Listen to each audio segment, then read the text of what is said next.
Communication, n'est pas négligée. Batouba lobby de gauche à droite, Fachi, Basali opération qui est ouvert, Fachi a Koufi, Fachi Bamarambe Belé.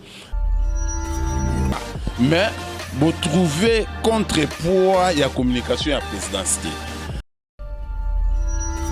Est-ce que le chef est-il malade, oui ou non? Le chef était malade. Pour le moment, il est en forme.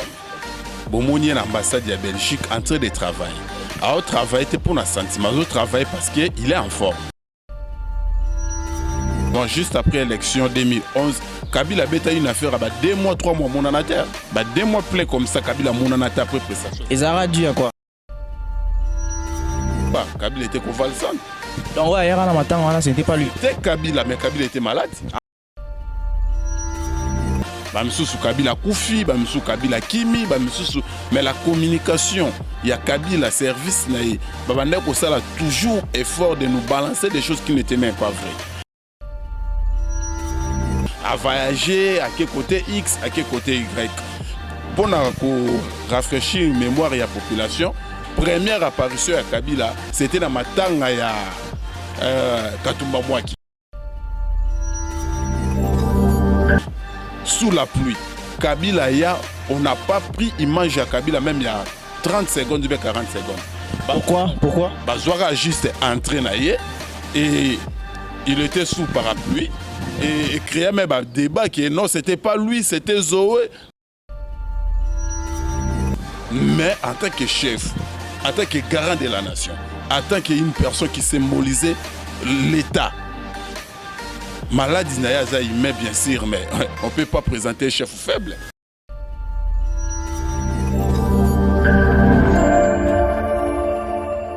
Ville, bana Mboka, bana Paris, bana Bruxelles, bana partout, bozolanda biso, bozay belé, bozolanda émission. Mais Tikangana a présenté bino ce nouveau concept, les balançoires. Les balançoires, et ça concept oyo turbando yamba pona bino, batu ya ba ndenge na ndenge, ba homme politique, ba homme religieux, ba homme culturel, batu en tout cas les divers côtés turbanda koloba makambu oyo. Et ça vraiment en rapport avec Mboka na biso pe makamnyo surtout ezoko entouré biso. Alors les balançoires, pourquoi les balançoires? Parce que les balançoires ils essaient quand turbanda ko balancer, ko tamiser ba information, ko tamiser ba nyos to yamba awa pour totala en fait tozo ya motuya oeza na kati émission. Mais pour un numéro il y a Liboso le mission qui porte son numéro 00. En fait c'est premier élément. Nous avons l'honneur de débuter ou de démarrer ces premiers numéros avec un collaborateur, disons, du chef de l'État, ou je peux dire encore mieux, un communicateur de taille. Il y a UDPS qui sera aujourd'hui avec nous dans ces premiers numéros, les balançoires. Et j'ai l'honneur quand même de vous présenter Monsieur Godembia Oyotoko s'entretenir naie. Déjà nazwa place nangai na fanda pona to panza siko malamu to balancer des ozananda ko zana bisika biso zali mais quand peu ko sika fanda benga azam pandi benga azali banda parce que balance elinge banda. Mais avant de s'entretenir, la Tiki Binombolanda, transition avec les balançoires, c'est parti.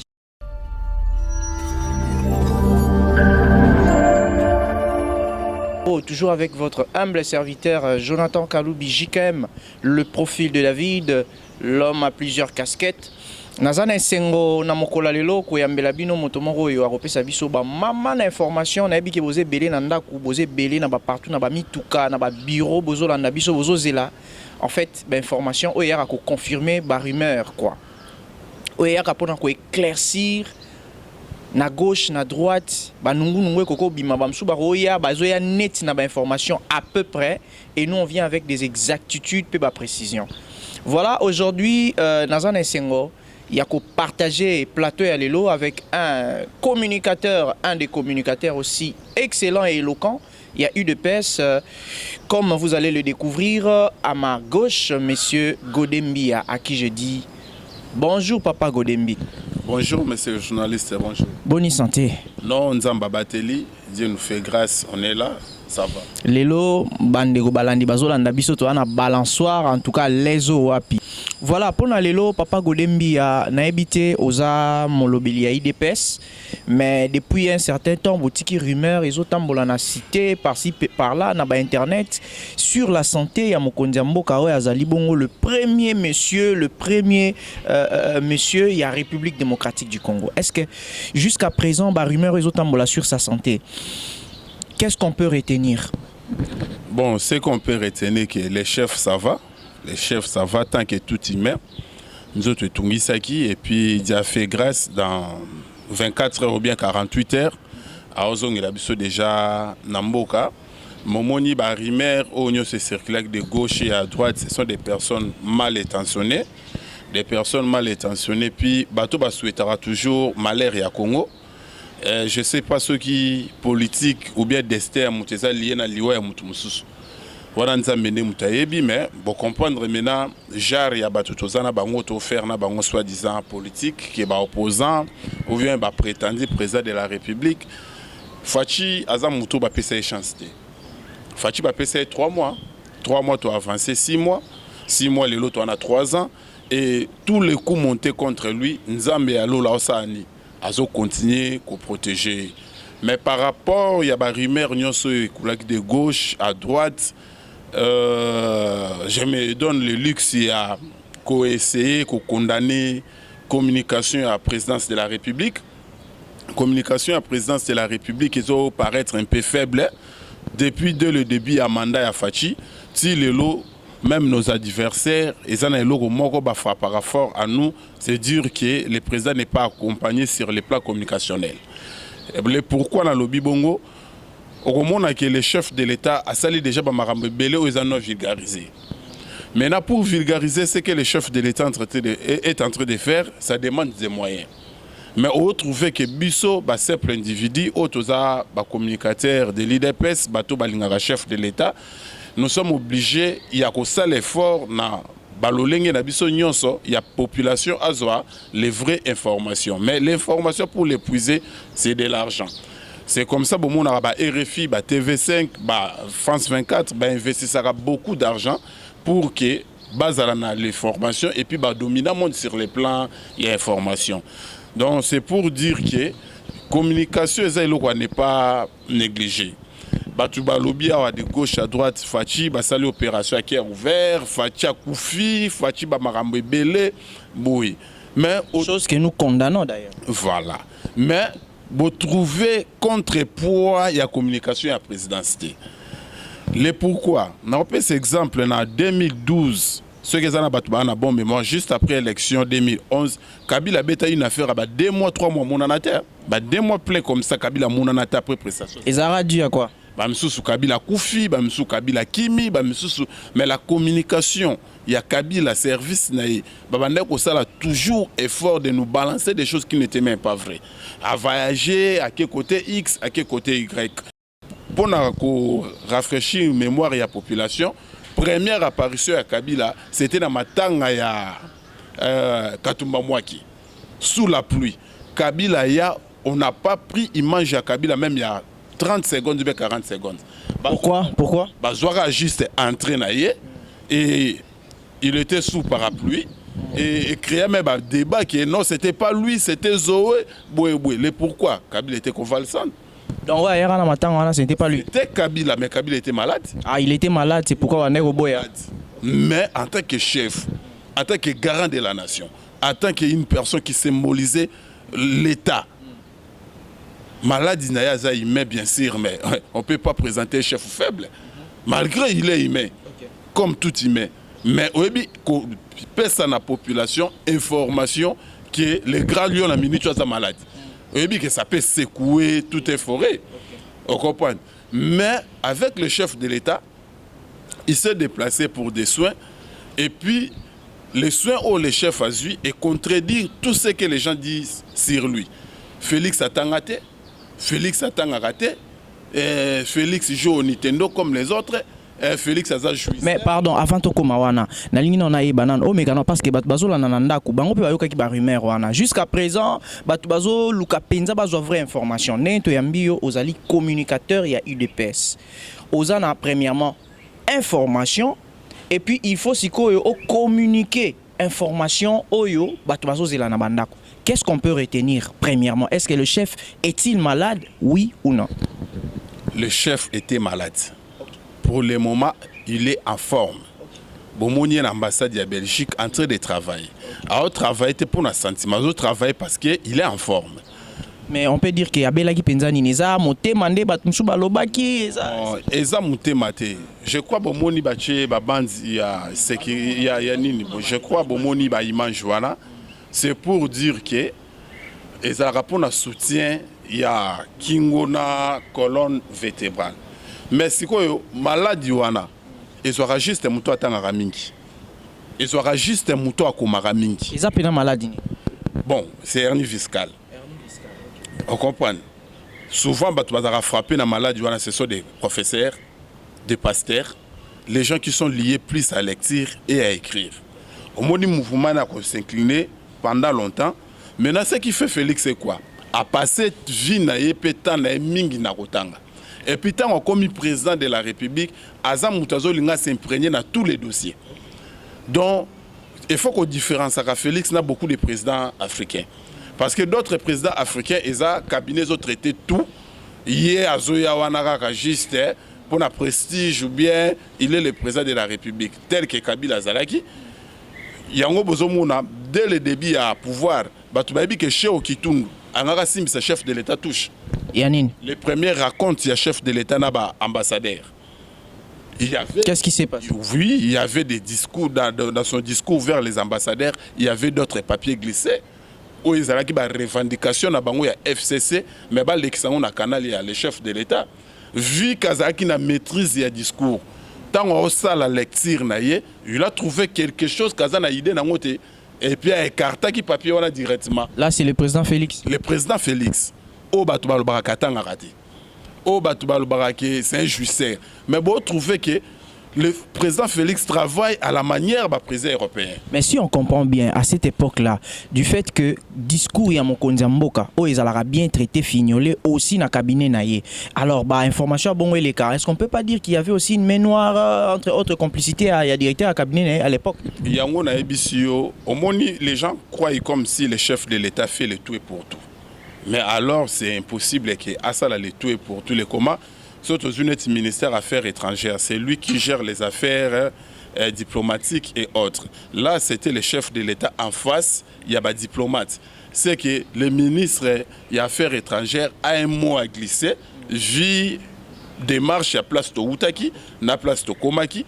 Nous étions au début à pouvoir, c'est que le chef ne peut pas se mettre là à Koma ou Ezagina Makanisnaï. Associé à collaborateur.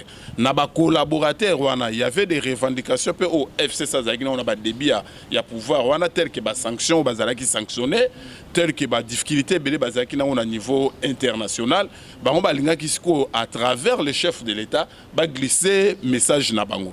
Mais comme le chef de l'État avait trouvé que c'était pas le moment, tant que il y a un discours, il y a travaillé qui n'a boutou mobimba pour qu'un présentant ambassadeur a trouvé qu'il y a quelque chose, il y a la maîtrise dans le écarté qui y a la population. Le chef de l'État Félix Antoine Tshisekedi de Chilombo, on a le mandat, on a la mission. Au moment où mouton nzamba pesi mission, bolingata sala obno bokangis. C'est que yé a sala sa mission au Nzamba PC pour Namboko. Mission aux années. Voilà. Mission les années qui prophétisée par Etienne Tshisekedi de Moulumba. Etienne Tshisekedi de Moulumba m'a prophétisé qui mission au le chef de l'État a osé. Tant Etienne Tshisekedi de Moulumba, il a fait 3 ans en Europe pour des besoins sanitaires et autres. Tant on a rebondi pour la scène politique, bah tout nié. Est-ce que vie âge au communango, au kotikate vie âge au communango, est-ce que vous abandonné la politique qui est à l'objet? Na koki kotika politique qui est pendant qu'on a réalisé nos missions dans la terre. Journaliste a tout dit mission yo zanangwa ko réaliser ezanine. À l'objet avant que je puisse partir, il faut na remettre l'ordre na Congo. Et avant Etienne Tshisekedi kende, asala inine à remettre qui l'ordre. Mutumoussa a retourné la question qui a remettre qui l'ordre par quoi? Oui, justement, question en année. À remettre l'ordre na 5 ans. L'ordre était quoi? Que Kabila ne puisse pas postuler en 3e mandat. L'ordre était quoi? Que Kabila a la candidate. L'ordre était quoi? Que élection et salama. Et en plus, ils sont dit les mêmes interviews. Vu que tu as commis comme on a cooli déjà, Kalate a quitté, Nanya a remplacé. Alors que la démocratie et s'occuper de la question de Tunangala. Non, si vous préparez fils Nayo, Félix, non, c'est un monsieur qui s'intéresse de la politique, à la politique, mais à mon absence, ceux qui population vont faire confiance. Ceux qui population vont faire confiance à recommandé la place nangai. Ceux qui population vont faire confiance à osala na place nangate ngana représenter batute que yenda ko remplacer nga.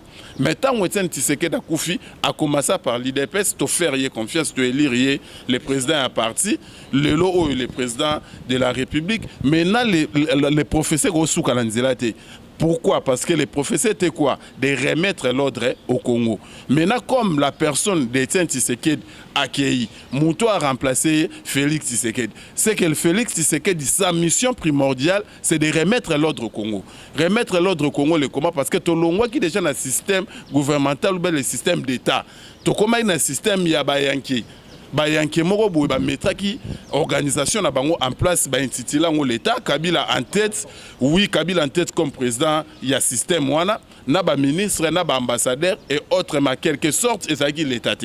Oyo Félix a ça la démarche oyo il y a ça la population zo sentir yango te parce que to uti na pays moko non gouverné, to uti na pays moko non, l'État existait. Maintenant, Félix, on a bunda pour nous repérer biso bénéfice que l'État. Tant on a le bénéfice que l'État, nous avons rôle à l'État. Mais au moment où nous avons fait 60 quelques années sans que tout soit vraiment au babengui l'État. Donc, ce que nous avons expliqué, et comme Mabiso Moussika, nous expliqué dans l'émission, mais le lot qui nous a éclairé la population, que les grands lions sont normal, les grands lions ça va, je crois dans 24 heures ou bien 48 heures, tu auras retour à Grand Lion à Kinshasa, jaloux côté Bazali, Doki Mitou, jaloux côté Bazali, comprendre que Félix a un Nzambi. Boko sengele liwa, boko lemba. Ceux qui mission à Fatina ne silité, et puis mission là, je ne crois pas qu'ils aient 10 ans.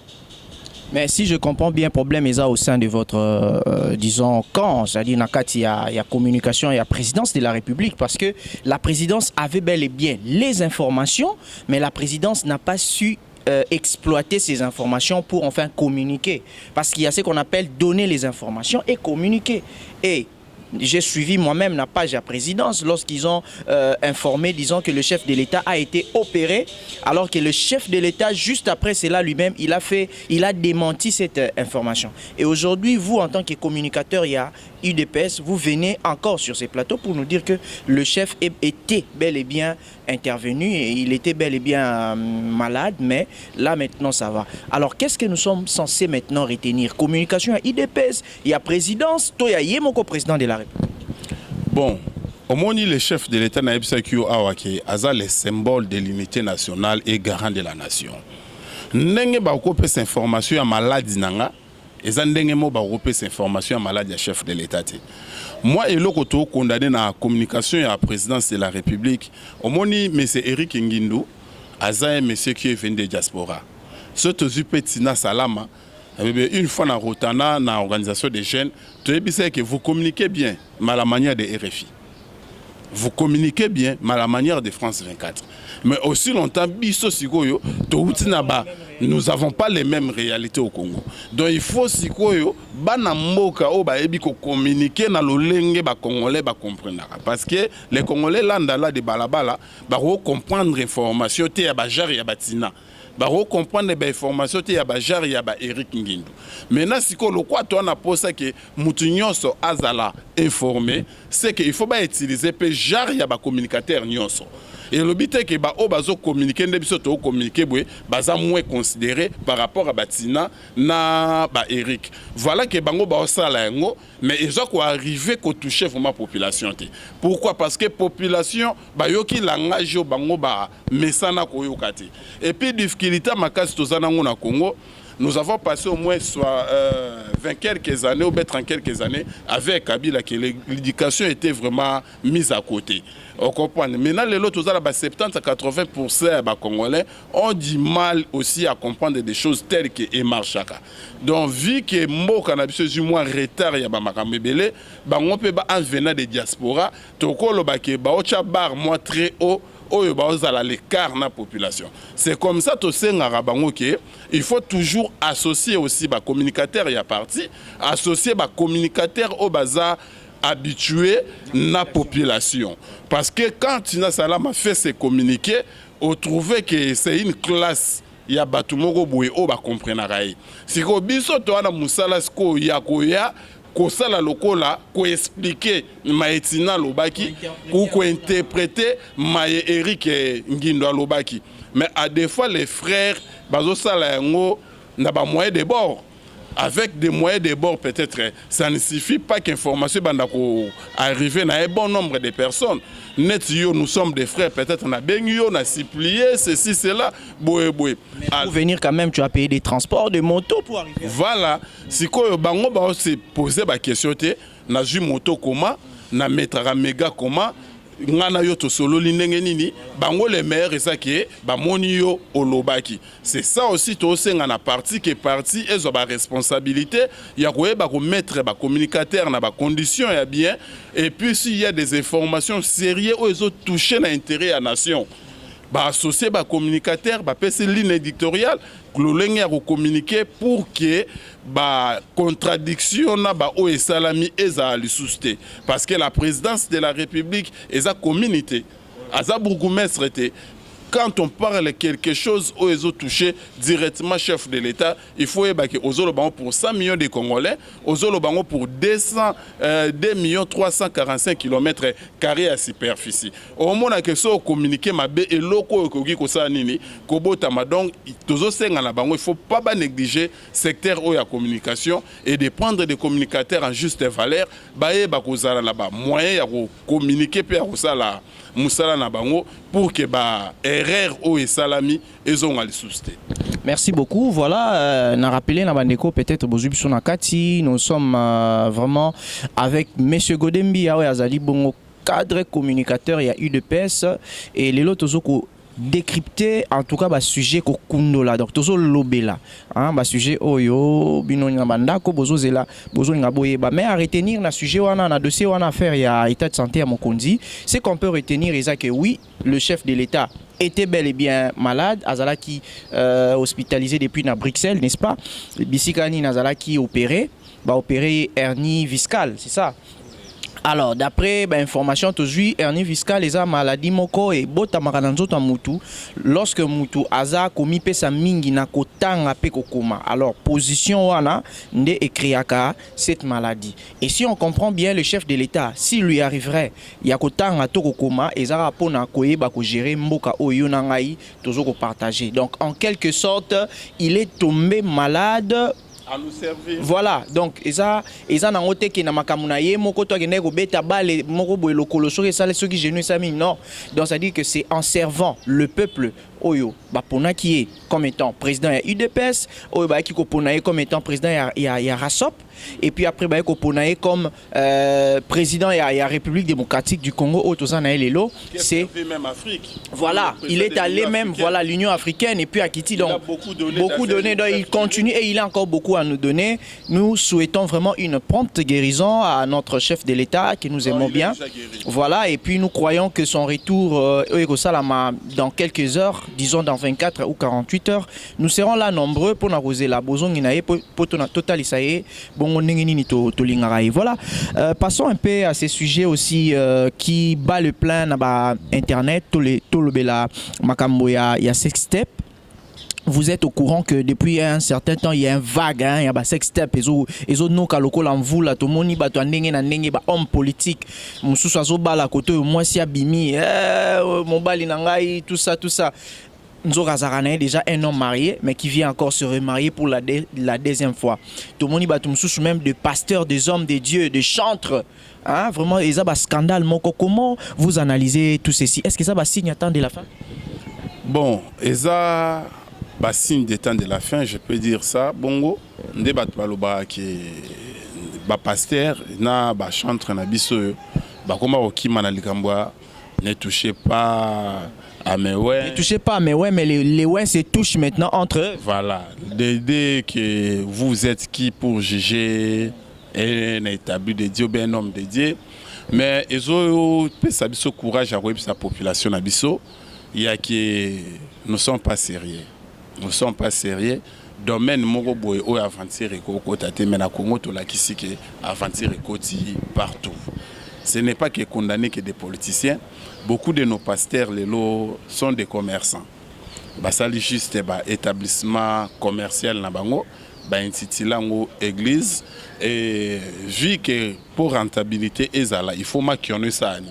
Écoute, makiono peut côté il faut moi magie ezana sima ya makiono pour accompagner ba œuvre voilà. Maintenant ce que le roi nzamba tigala nzambe akomi ko mettre bangwani to ko mona o tozomona tozo vivre ba sero bazaki ba chantre ayembe édifié yo les mois ceux qu'on était avec lui 3 fois marié ba frère o ba sepeli ça avec légèreté voilà ba o ba sepeli ça ba te belé ba ngonde azaki acteur donc ozomona siko ezo senga na biso ngai eloko mona sepela na on niveau ya Angola un Angolais soit ndimeli nzambe pesa confiance mais un Congolais donc toza na aventure na maramutu mutanzimeli nzambe aza pasteur mais même ba aventure oyo payan o sala te yé o sala yango yaonga na osenga na peuple de Dieu il faut to luka comment ko sambela comment ko yeba nzambe autrement parce que ba o nyonso ba yela ki biso évangile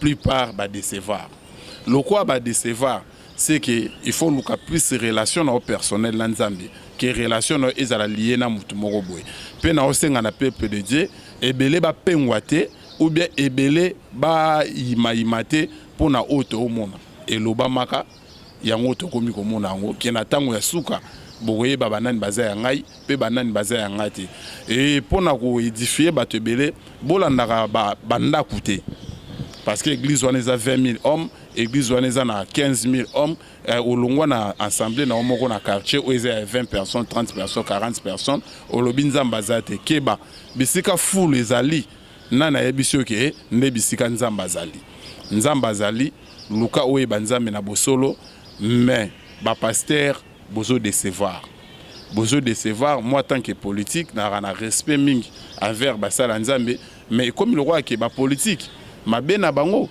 ezakaka koyiba mbongo pe ko détruire mboka mais bino bozo détruire ba âme c'est que vous êtes plus mauvais que des politiciens.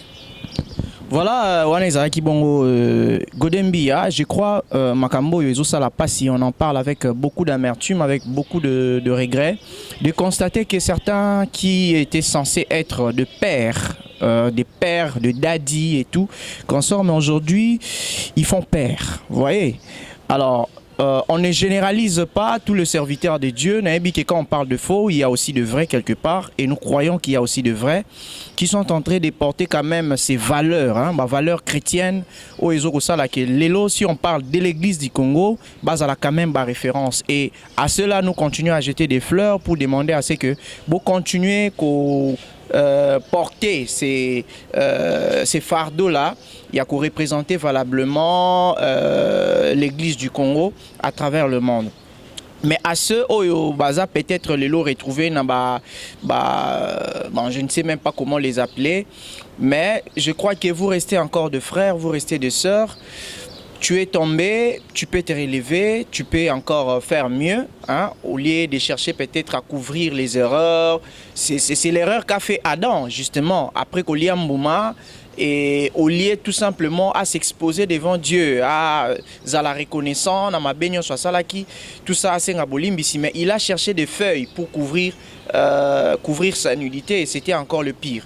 Alors moi je demanderais à nos bien-aimés ou peut-être bazar liés d'une manière ou d'une autre na scandale wana, le mieux à faire c'est de présenter sincèrement des excuses devant le peuple de Dieu, de revenir à Dieu et de changer un peu nos comportements. Parce que je le dis, parce que moi-même, je suis l'un de ceux qui s'appellent les hommes d'église. Alors, voilà, je crois c'était une interpellation pour dire que nous sommes de cœur avec vous, mais essayez un peu de tenir compte, il y a des valeurs, des respect, nous surtout les attribués à vous en tant qu'éminent serviteur de Dieu. Voilà. On peut passer dans le dossier à Souka, Tolobela affaire Kinshasa, notre capitale, la capitale. Au lobby babengaki Kinshasa la belle, mais l'élo est comme Kinshasa la poubelle. On ne sait pas comprendre qu'est-ce qui se passe. Alors, tout ça na Papa Godembi à côté, Papa Godembi. Je ne sais pas vous na UDPS, vous ne trouvez pas que votre bilan ezope saraba signo mora malamuté na nini na Kinshasa na biso. Qu'est-ce qui se passe? Kin Bopeto et Simbité, Kin Elenda et Simbité, zéro trou. Tout ça, vous ne sentez pas qu'il y a un problème? Bon, Moni Gentini Ngobila, mais c'est le gouverneur. Le chef de l'État, Félix-Antoine Tshisekedi, a du mal. Il y a présenté biso bilan moko négatif par rapport à combat à IDPS. Le chef a l'obligation, il y a au saraton et puis il y a frapper fort là où ça ne marche pas parce que 5 cas à IDPS, les autres qui sont déjà dans les biens. Mais à niveau à Kinshasa, il y a aussi des petits efforts qui ont été faits. Tout le monde, moi, éclairage public n'a pas millier Moussoussou. Tout le monde peut moi quelques routes, mais j'ai trouvé que Ngobila a un impressionniste. Aza un impressionniste, et pourquoi il a lancé beaucoup de travaux à la fois où ils ont avancé. Tu évites ceux qui sont là pour appeler ça, ils mangent au hasard volontaire au sala. Dernièrement, na outé kolanda honorable juridique là, na niveau ya Kalamu, route moko ya 1 km 400 mètres. Donc les routes moko dans les pays sérieux ba kosala plus ou moins dans 3 jours ou bien une semaine. Mais avec Ngobila, ba signé vraiment qu'on a market ba durée du travail 14 mois. 14 mois pour la route il y a 1 km 400 mètres. Mais 14 mois, et l'équipe est si les routes sont des siligate. Ngobila lobby, 0 trou. 0 trou, et Tindisko Batunyon, son ababalabala, bakota mola, babandakota la si réellement 0 trou. Ne batu bakoma mona le roi que batro et commission ebele koleka. 0 c'est comme si Babaxi ba chiffre Moussou. Akisi ba chiffre Moussou batro et commission ebele koleka. Ces derniers temps, je fréquente beaucoup de télé. Na yeko comprendre pourquoi accident ça la mingi na route wana. Na moni bakati matiti wana ezaki pe cause ya accident ou ezaki na milieu ya chaussée. Dede mabulu eza na nzela wana ya ntele. Donc ceux qui kaka chauffeur amela qui déjà moi kati déjà ya bouteille à whisky. Moi je vois déjà des morts. Donc effet que na osala la milieu wana trop dans osala constant ya mabulu. Donc il faut la concentrer na vola mais mutu wana afuta ba mongo na ye. Il y a des taxes, il y a des impôts, il ne pas rouler libre. Mais ma boulou le soko qui a déjà mikonga au komi ko entamé ce qui ne kota ba mausolée Tshisekedi du kuna. Au moins que route ça presque impraticable. Ba chauffeur on a ba kumba do il faut la concentrer mais papa. Opération à 0 trou et sili déjà. Nabi opération même silité. Ngobila et loko sikonga na tuna peuple congolais. Ba député provincial car bangonde ba ko zonga suna 2023 vers biso to élire bango ba kende na gouverneur ko bima suna 2023 ba ça la dynamique ya muto ko bima wana ou bien est-ce que besoin interpeller Ngobila en quoi bino si bo mona Ngobila na assemblée provinciale interpellé quelque chose s'est passé dans niveau de l'Assemblée provinciale. Au lieu que l'Assemblée provinciale ait contrôlé Ngobila, Ngobila mouta comment contrôler l'Assemblée provinciale. Alors, ça n'a pas ordre, pas exécuté. Comment ça? Mais yo monamboka ni sérieux. Moutuloko a Deokus. Non, nani, c'est lui qui était son adjoint. Les vieux n'avaient pas de Nani. Nerombungu. Moi, je suis le titulaire. Yosa adjoint. Adjoint sur courage à dénoncer et compétence ou bien avancer il y a titulaire mais c'est adjoint qui a été chassé bon mon nature ou jar ya mboka tozali donc nerombungu a qui courage ya koloba avancer il y a titulaire naï mais titulaire appelle si ordre dans l'Assemblée provinciale, bah chasser ne rombou. Le long mobilati kali, papa, tous à bien la ville avec Chassa 3 ans. Journée no yoka mobilisé interpellé. Ce qui Mike a meki ko sala ngwaza la justice. J'ai dit kala chaka chaka makelele ceci c'est là nana royoka. Mais bah faire au réseau s'est multiplié, tout le monde y peut n'angambo ya zando marché central jusqu'à présent. Qu'est-ce qui s'est passé? Mais ngana habité ngobila nana lo banyaza na kisimaka subendeni. Pour la même chose ngobila sala na Yumbi. Si ça a causé des morts d'hommes là-bas, patati patata, c'est les mêmes choses ngobila sala avec Chassa. Yebi zandouana est créé combien de chômeurs? Yebi zandouana combien de familles au bazana ndaku bazo manqué à manger les lots à cause ngobila. Mais na souka na ngoyo za na mutu ya nani? Il y a chef de l'État. Mais souci na ces années que UDPS a représenté na kati assemblée provinciale avec aussi un bon nombre de députés, à peu près 12. A commencé par Peter Kazadi et les restes. Mais vous n'êtes pas majoritaire à l'Assemblée provinciale. Nous ne sommes pas majoritaires à l'Assemblée provinciale, mais on a même une poste de vice-président à l'Assemblée provinciale. Et nous sommes déjà contre Ngobila. Ce basangani na 12 oyabiso. Ne fils que même pas quoi Ngobila, mais quoi interpeller Ngobila a expliqué biso ba aventure avec Chassa. Est-ce que vous pensez que parmi les députés au Bazan Ngambo il y a dynamique Ngobila, vous pensez qu'il n'y a pas de députés UDPS dedans? Té Bazali. Moi, sincère avec Ngamouro Bazali. Bazali, au bazo accompagner Ngobila et ba survivre, ba somba ba mapangu, ba somba mituka, ba sacrifier ba âme na ba ba sacrifier électorat na bango à raison ya bango moko ba koma o bango ba koma, mais population otala au na campagne tout na papa ozaki eli na mabele o l'accès biso nini oyo sali combat na ezaki nini pendant ces 5 ans. Ou bien tu changer inscription de Bomisana, aux Zayaki na Kimatseke, au comme la machine, au long de la machine, au Kimatseke, au long au Kenchili. Donc, ils ont Sony. Pour mes abonnés, est-ce que le vrai problème, ils ont accompagné Ngobila na dynamique Ngobila, ou peut-être Ezali il y a proposé bah idée ou egosala que Kinshasa na bisoto loba avant Ngobila n'est pas égal à après Ngobila, c'est-à-dire que quelque chose de bon a changé. Pour ngai na moni a lancé vision na ya liboso ya Kin Bopeto, a lancé ba Kin Elenda, ba zéro trou, ba marché central, mais na ba infrastructure et tout ça kotonga ba Prince, mais je me demande bon voilà pour tout le bela paiement ba lumière, c'était déjà le projet mon copé bien, on a vu, mais est-ce que moi je me dis parmi tous ces projets oya malonga ya mutuya oponanga, c'est mon opinion personnelle na moniza Kin Bopeto. Est-ce que vous sentez que bazo miser pena beaucoup plus des énergies na Kin Bopeto que dans d'autres projets? Non, Kin Bopeto tu ngato sentir pas ba bourgmestre. Na commune na Masina ngana na mona musala au Kin Bopeto sala. Na Kisen Sokutu n'en parlons même. Na Njil na mona ta. C'est que Kin Bopeto sala on anda kunaye et puis depuis que Ngobila za gouverner et loko Ngobila réalisé jusqu'à la fin sans faille. Et ça quoi na edozina grand P. Mais bah qui pona ça la communication en fonction pe ya grand ya qui ça la communication Kin Bopeto. Et bandela maloba grand petit na suko ko ça o retenaki. Ngana orega merci. À part merci orega le soni. Donc au moni mutazo diriger ville niveau ya aventure ou ya manifester et puis ta condamnera été. Pour te que on peut avoir un gouverneur aventurier tel que Ngobila. Mais si nous avons des députés provinciaux sérieux, bah vous pousser à travailler ou soit bah vous l'ongolaye. Mais le coup là, Ngobila, mboko yo, marambasa les avons mébélé. Voilà, donc tango eza tango télévision ingonga, donc voilà pour na olobaki apa pour na mambaki Bopeto monsieur Ngobila azona l'option ndaku. Nous ne sommes pas contre vous, nous n'avons rien à voir avec vous personnellement, mais ce que nous voulons c'est de voir notre ville changer et nous avons ces soucis de voir cette ville changer. Alors, moi je trouve que le grand problème d'abord ezali côté à communication et stratégie.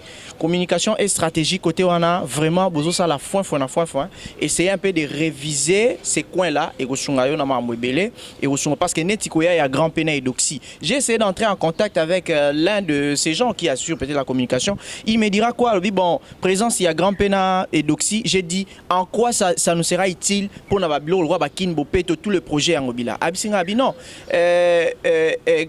Grand P a représenté mentalité à Congolais et Doxy a représenté le projet à Kin Bopeto qui pèse sur Non, non, non, sur la population. Donc, ça dit que, en quelque sorte, c'était une insulte pour Nabiso natif ya Kinshasa, pour dire que nous, notre mentalité est à un niveau ya Mukuse, ya voilà. Et puis, projet na ya Kinbope Tonde Yangwana et Doxy. Donc, cette femme-là, tout ça, maintenant. Donc, c'est comme si Biso toujours méritait Ninouanate, si je peux dire. Donc, je ne sais pas si c'est vraiment ça l'idée de faire venir Edoxy et Grand-Père à Kinshasa, mais si c'était vraiment ça, je dirais que votre équipe a largement fouté, largement échoué. Et il est encore grand temps de changer votre équipe ou de remanier ou de remettre, de relever un peu le niveau parce que notre ville mérite mieux. Alors, merci beaucoup. Voilà, Bana Kinshasa, Bana Brazzaville, Bana RDC. Vous étiez très nombreux à Kolanda Bisso dans ces nouveaux concepts, le balançoire. On a passé de très bons moments ici, on a scripté, décrypté les informations qui vraiment au menu du jour, selon vos attentes. Je crois que vous étiez satisfaits, vous étiez vraiment satisfaits. Yakoyoka avec détail de précision par rapport à Ba élément Oeototi Kolanda. Alors, Monsieur Godé Mbia, nous sommes pratiquement à la fin. Est-ce que vous avez un dernier mot pour Nako Pesanabandeko Bazola Nabisonamandako? Bandeko Balandi, émission vraiment, en tout cas, les bonnes choses ne durent jamais. Nous sommes pratiquement à la fin de cette émission, mais avant cela, Monsieur Godé, est-ce que vous avez un dernier mot pour s'adresser à la population au Izolandao ou Tabandako par rapport à l'émission absolue? Non, dernier mot c'est que la population s'est tranquillisée. Les chefs de l'État, Fachi Béton, ça va. Dans 24-48 heures, aux années déjà à Kinshasa. Et puis, maladie dérangeant qui est une opération à cœur ouvert, ceci, cela, c'est faux. Je crois, confusion qui hernie discale, viscale, la maladie c'est hernie discale. Et puis, l'équipe n'a déjà, la sport, les chefs, l'activité n'est tout normal. Et puis, te féliciter le CG Augustin Kabou, il y a un travail pour bâtir la Kasaï orientale. Et à Kendaki Pena Bambo Kebele, Nyonyo Soboebi Malatandio Ezalaï Kuna, c'est que Maman Balobaki, Balobaki pour la CG. Maintenant, on a commis Kuna à éclairer Bango et puis Maramignon sur l'équipe bien. Félicitations CG. Et puis, on a un message na les coordonnateurs nationaux, Eli, pour tous les communicateurs de l'IDPS, mais c'est Laurent Maélé. De façon que aux avons la tâche lourde, il y a à mettre tout déjà en ordre. Talara a difficulté au Yélibiso la communication à santé chef de l'État et à la société de façon que s'il y a un problème aux déranger population et c'est un éclairage, c'est une lumière, il faut que tous les communicateurs se réfèrent à ce tir. Parce que, et puis les autorités, tous ces gens font les porte de façon que tous aient des vraies informations.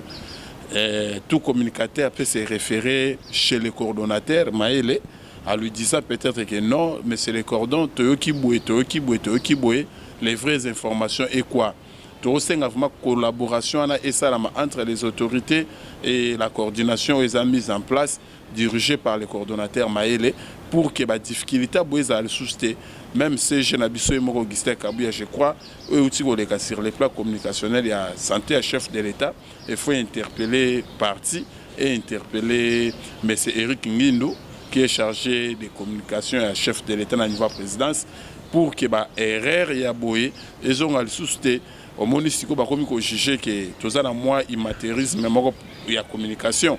Mais alors, ce n'est pas le cas. Ils ont accueilli. Les coordonnateurs mettre des stratégies en place, mettre son ordre de façon que toutes les étroites collaborations à l'autorité posséder des formations pour que la population ait servi à des vraies informations et non les rumeurs. Je dis et je vous remercie. Ouais, merci beaucoup. Mais avant Totika Okende, est-ce que impression par rapport à un nouveau concept Oyo, les balançoires, est-ce que vous avez un mot à placer? Non, on a félicité parce que j'ai l'esprit de créer. Tout le monde a mis ancien concept qui Tolo Belango ça marche et puis ils ont déjà un bon vent mais na kamwe obenga lelo na un concept na kuti les balançoires c'est aussi vrai au bandako balancer ba vrai na ba faux mais oyebi ke biso to yara toujours avec les vrais na pesi yango bon vent na pesi yango succès les dieux créateurs ont inspiré les canisseurs à accompagner les balançoires lobby et place dans les médias congolais. Voilà, merci Bandeko Balandi. En tout cas, vous étiez très nombreux à Rolanda, votre émission désormais les balançoires. Au Broulandango, na chaîne locale MB TV, ce sont nos chaînes partenaires. Broulandango bientôt na 10e rue TV. Broulandango encore un peu plus. Et Yoposalanda, que vous voulez participer à cette émission, eh bien, contactez ces numéros que vous voyez au bas de votre écran. Nous serons là pour vous accompagner dans l'activité Nabino et puis couper ça un autre vent na activité Nabino divers. Voilà, si vous avez aimé cette émission, veuillez à dire un grand merci à notre équipe technique. Nous disons un grand merci à toi Ben Maboukama depuis Belgique.